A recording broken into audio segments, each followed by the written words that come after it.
Welcome back. Continuing the news. The opposition People's National Party is taking issue with why Mount Salem was selected as a zone of special operations. There are also concerns about the Prime Minister being the face of the zones of special operations. Here's TVJ's Andrea Chisholm.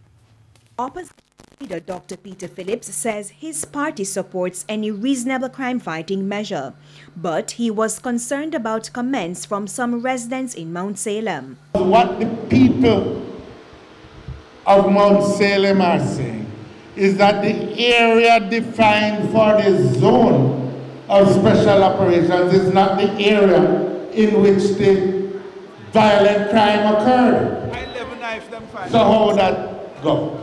So the opposition wanted an assurance from the government that the boundaries selected for the zone of special operations were properly selected, and we need to know on what basis.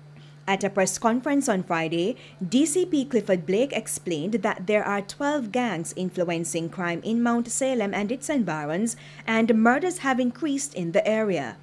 The opposition leader went on to question other things.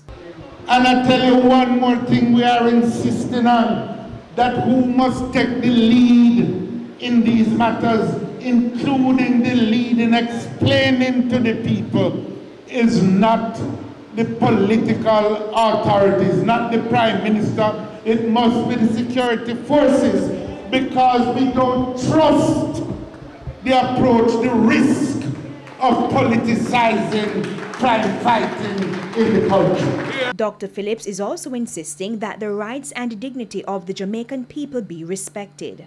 Andrea Chisholm, TVJ News.